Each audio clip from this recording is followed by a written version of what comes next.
biometric voting system. Mwena mwene bakutte omubabiro. Mwene ebeeraliikiriza agenda kuyita omukubba akalulu. Kati kino ky'olina okumanya. Uganda tennatuuka ku stage ekozesa buuma bwokka mu kulonda. Kiddamu.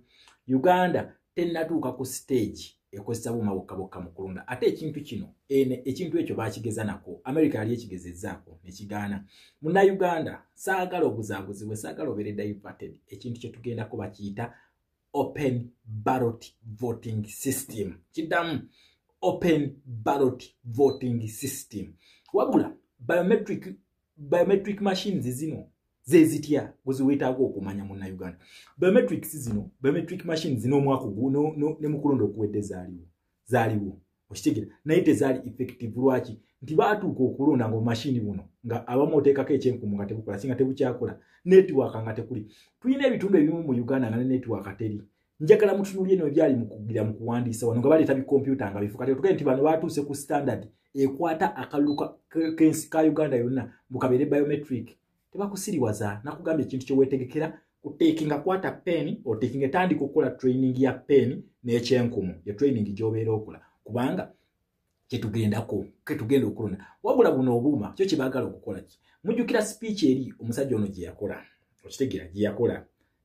Dictator wa wano gye yakola nga agamba nti opposition yabba obululu almost million emu oba n'emitwalo emeka mbu babba akalulu. Kati aga biometric eno gyategeeza nti one man one ballot, one person one ballot. Etya ogenda wali n'okwatako n'okonfirming nti yeggwe ne bakuwa ki ne bakuwa akapapula ako. Kati wali ekyuma mu system kibeera kitikinga nti omaze okukola ki nti omaze okulonda n'otaddamu kukola ki n'otaddamu kulonda. Njagala mutunulya system y'omu America. By the way, yo system weeri mu America gye bakozesa okukola ki okulonda.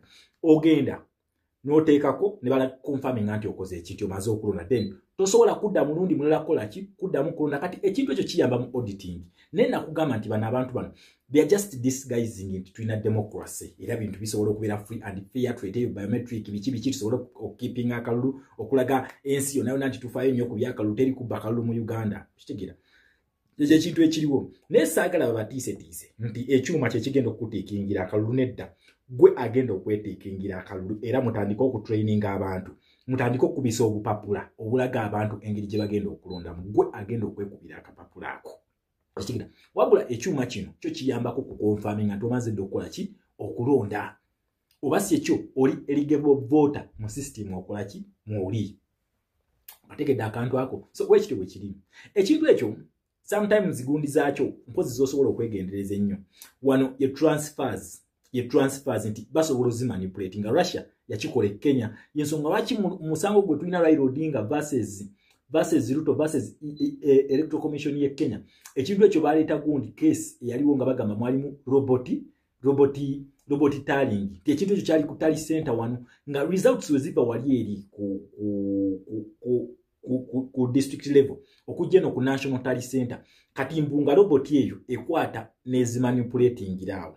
Kati ekyo ky'osobola okutunulya. Naye wekuba nti nokulonda ogenda kulaba tikinga kwata pen n'olupapula okoleki otikinga wabula obuuma bugenda kubeera confirming nti oli eligible voter wamu ekyo ekitundu oli mulonzi wamu ekyo ekitundu okitegeera wabula so sinti kyekigenda okukulondera no. Kati wali mu system kitikinga nti wakoze eki nti omaze okulonda. So ekyo kye bategeeza. Ne tebategeeza mbu simanyi ebyuma biri bye bigenda okulonda mugogenda oteekewo ekyenkumu mukulu. Ate n'ekintu kye tugenda mu protest vote bakugamba beerawo nga kabalibwa ebyuma sifa bagenda bibasenge beera ya byuma tosobola bibala tosobola. Ekyakwasiza Kasibante abeere ku nnamba emu wano kana akapapula ke bagenda okukuwa Kasibante yasooka then Kasibante alyokaddekawo waddeko Kyagulanyi tebagala Kyagulanyi kubeera ku ballot waggulu nti amaaso gamwe gajja okukola ki gajja okutuukira. Yensonga lwaki baleese bino ebiwanyi byabwe byaba Kasibante okusobola okuzibaani Kyagulanyi aleme kubeera ku nnamba emu. So ekyo saagala mukyerabire tugenda kapapula. They give you a ballot, you tick. They give you a ballot, you tick. Okitegera ekintu ekyo. So temuddako ebyo mutandise kweraliikirira simanyi biometrics biki nedda. Nakugamba this revolution it has to act democratically. Democracy is seen while it is practiced. Nakugambye ketugenda okubala mu ballot box ku polling stations ketugenda okugoberera. Bwe tukagoberera kagenda ku division level in the case of Kampala it is Nakawa. abe munakawa then wekatuuka munakawa what do you do ne tukagobera paka ku district level up to district level result ezo zebalina okusindika zetu celebrating zetwaje ku polling station zezo zetugoberedde ku kigundi meka satu oshigira ezo celebrating wa so sizine ebipya bino bibagenda okusindika erisimanyi bazikwate batekemu ebyabwe bakoleki asiki ekyo result zino zinezo ku polling station ezo zezibere entuufu bino ebyokunganya emikono mu diaspora byonna asimanyi bali baregisteringa ndagamuntu babikole bebamanyi naye results ezibera ku polling stations that is what we count oshigira kyetugenda nakyo so saagala muna Uganda obere desperate simanyi machine zezigenda otulondera machine zigenda kulondera ani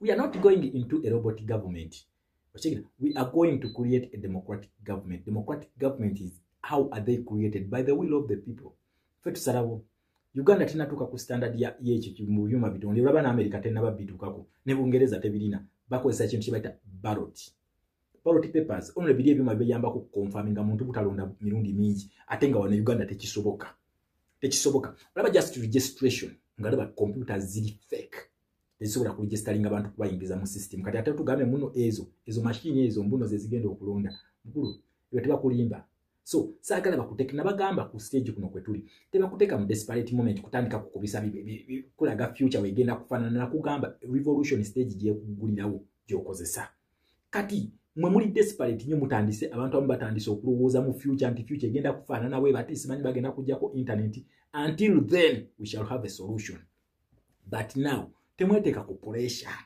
ekintu kye mulina kukanoonya kati wetuli kukanoonya then wetumala okukanoonya kuki kukalonda kyekiddako okukakuma n'okukabala then okukabanja that is it nika kati zino ze mweyingizaamu mwe stories simanyi biki simanyi ne bakwata bannange tetubeera desperate we are in a revolution is a stage by stage etambulira mu series so weziba nti series tosobola gamba mbuna ate a future nagirabye edda weegenda okufaanana nekyo bakulimba okitegeera banja bawoza nga tiyagasi agenda kuba bagenda tukuba tiyagasi abantu bagenda kusiwa makomera that is not how democracy is practiced however much nti bagala nnyo babikole but their policies ezibakwata njagala ojjukire bali bagamba nti parliament simanyi president tugenda mulonderanga mu parliament what kyagaana muloza mwaba balemesa there are invisible forces in a revolution democracy one man one ballot ezo machine wezinabanga zili effective nga zikoze kubanza ebintu bya Uganda sibyeka kasante bikola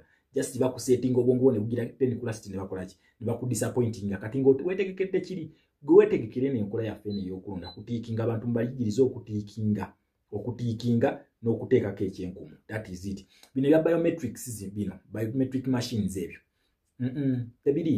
tebiriyo nolaba ne kuno okutikinga electoral commission ino okusomesa abantu ne bagamba nti bagenda kulonda bwe bati tebasomeseza abantu sensitization tegikoze abantu tebamanyi na lunaku lwe bagenda kulonda tebalumanyi kati otugaye mbu ate ku last minute obagambe abantu abatamanyi na lunaku lwe bagenda kulonda mu last minute obagambe tugenda londesa ku machine nga tuba sensitizinze ifina mwe byagwewusa oshigira those are just stories wabule zino gundi zayinza okukola ku manipulating one from district level to the national tally centers awasobola okukimanipulating naye if not kitegeeza ekintu kina kubeera nga wekibeera bulijjo eyo enkola teri yagikozeseza teri bonna bakwata obupapula ate eri kubana abazungu kino ekituyambako nti akapapula kagendamu then yo nekola nekabala naye wanene waffe bucket teri wanene ogundi ezigenda kujezo machine nga balina sente meke zidistributing kugundi yo nayo senga kati batandika dozi placinga mu bifo da ne sente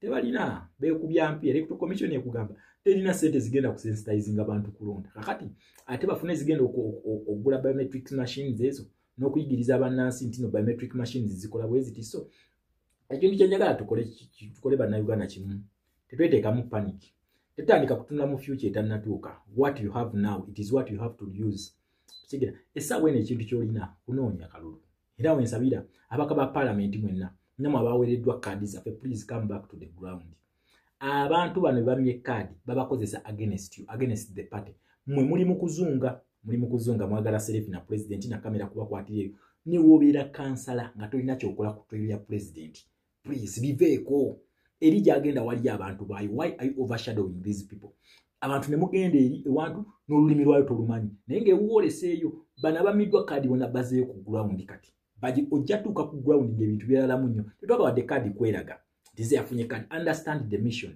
wasabidde kadi that is your area of command MOP we Kampala onoonya ki Busia onoonya ki Wakiso onoonya ki Mukono Kampala omumaze eggaali ozizimbye have you sensitized the people do people know what to do ebintu byemulina okusooka ne mwebuuza dani okuzunga obuzunzi bragging around nti mwafunye kadi zaffe bakulu let us understand the mission kati abantu bali mu babuzabuza bya biometrics senga guno mulimu gwammwe ne mujja ne mutandika okusomesa abantu di biometric kiwanyi babalimba kitegeera ne mukisomesa abantu ne bakitegeera ne mulimu kuzunga na president kufuna selfie kitegeera ekintu ekyo so tukomye ku ground tusomesa abantu ebintu bino muna Uganda biometric system teriyo ate no bw'obuma bagireta muno confirming abantu bugenda kufa kuolo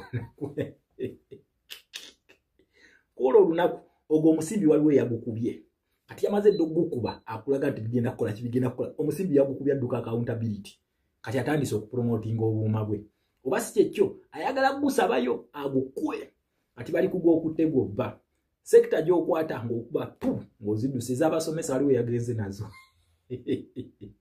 abasomesa waliwo yagenze nezammwe mukitegera abasuubuzi alera mumwegeragira mwe mwerimba mwana ayamwe muleke nnyo kwa abasuubuzi ku lwesirwaza mwina solution gye musobola okufunamu nga mwekalakasiza teri kikyadda mabega teri so kati kyemulina okukola ki just mujoininga abantu tulabe nga kulasti nakiggwa so nsaba mwena abaweereddwa kadi zaffe muve malala mumanye ekyokukola mwasabye kukomandinga gye mwasabye ate ekitundu kye wasabye kyosobola so seri gyozungira mu kyabalala please tubalabye muserefi muzifunye yes tubamanyi mwagala nnyo president wali namwe mubeera kati mumuleke yetayi mwe tumaze okubalaba tweyanzizza mwebale kuzunga yes mukomere mu constituency zammwe buli omu kansala ddayo ku kyalo kyo okitegera MP koma mu constituency yo meya we Kampala watu onoonya kijjinja onoonyayo ki okitegera let the president byonna gy'agenze twagabyeyo kati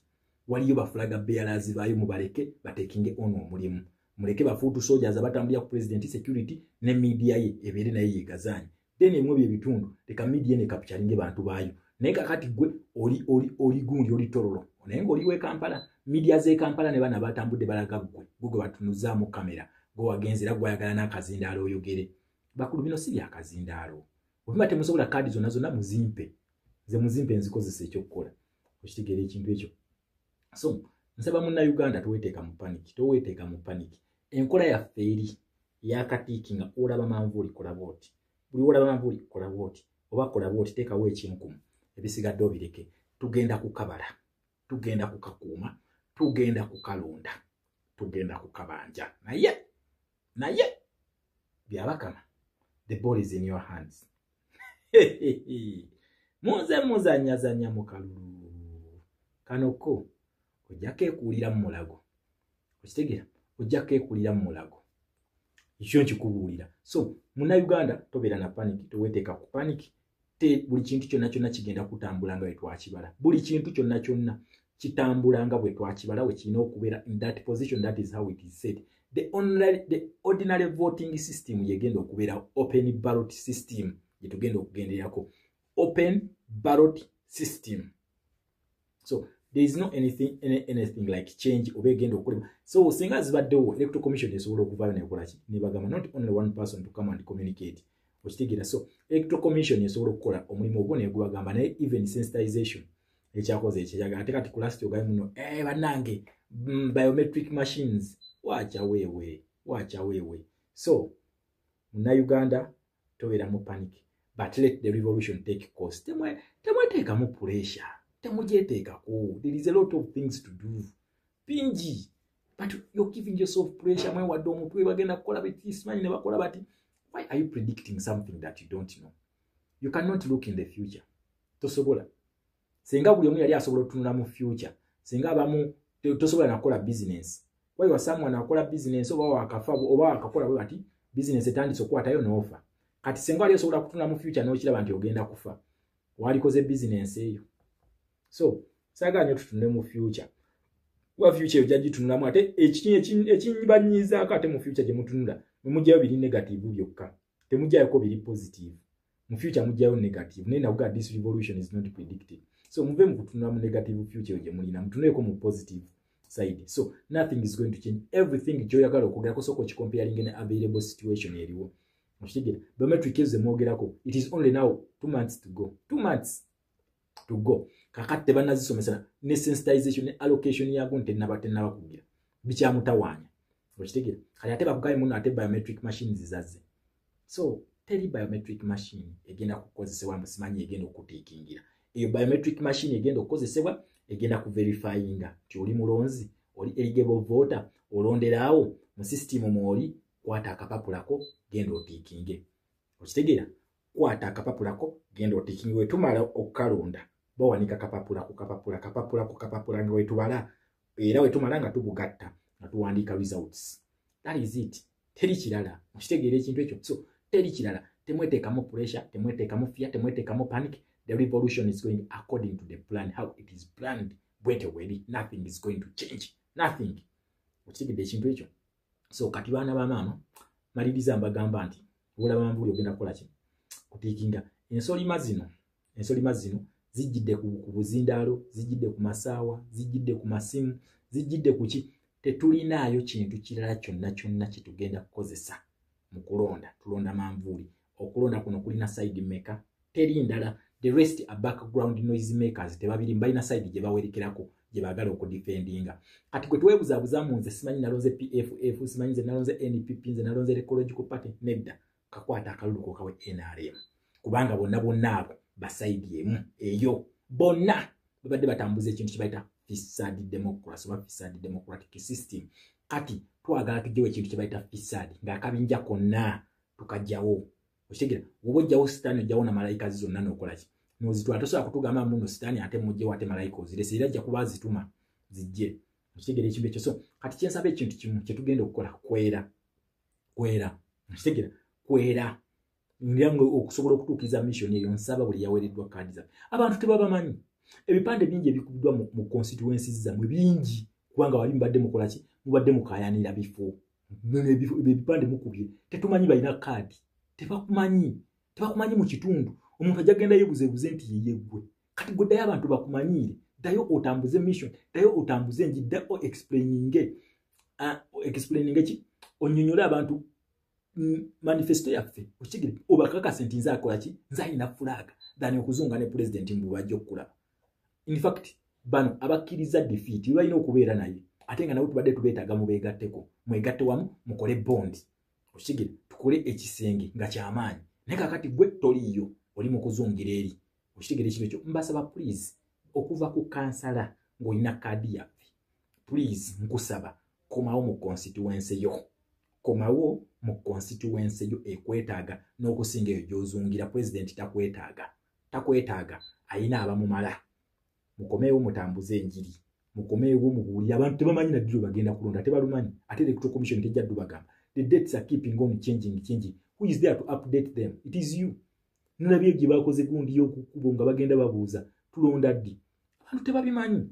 Okigere ekintu ekyo abantu tebabimanyi. Kakati naawe yandikoze ogwo omulimu ate naawe oli eri oli mu kuzunga. Okigere so nsaba buli omu ategeere ekintu kye yajjamu. Kaadi yo wasaba yaaki. Okigere wasaba yaaki. Kubanga tomanyi kyagikusabisa ddayo weebuuze nti kaadi mwagimpa okay naye nina kukola ki. Bakikunnyonnyola okitegeere. Bakunnyonnyola omulimu gukubola katogumanyi. Kati wona amala ogumanya then olyoka okola ekyo executing rather than okubeerawo ng'ozunga buzunze eno n'eri serefi zikufuukidde serefi. Bino ebintu si bya serefi. Okitegeera muli balungi nnyo Nuupu erina bakandidates abalungi. Abaana bawala balungi banyirira masimu baana bato. Naye please bino it is not about beauty. No, it is about the mission. Understanding the mission. How are we fulfilling it? How are we executing this? How are we getting there to a new Uganda that we are promising the people? How are we working together? How is this going to be achieved? How is it going to look like? So sinze mwandaba nali eyumbe nze ne mundaba nga ndi eruweero nze ne mundaba nga ndi eno ne mundaba eno ne mundaba eri. No, tetwagala kubalaba. Tetwagala okukola twagala kubalaba nga mutambuza enjiri. Mumwafuuse ba priest babuulizi banjiri mutambule n'endiga zammwe mutandike okutambuza endiga ezo mulabe nga mubaako kye mukola. If you don't work with these ships then teri kye tugenda kukola. Bazita ships bazita sheep. regardless we move, this is a foreign language nange sibitegeera. So temweralikirira biometric for God and my country Uganda.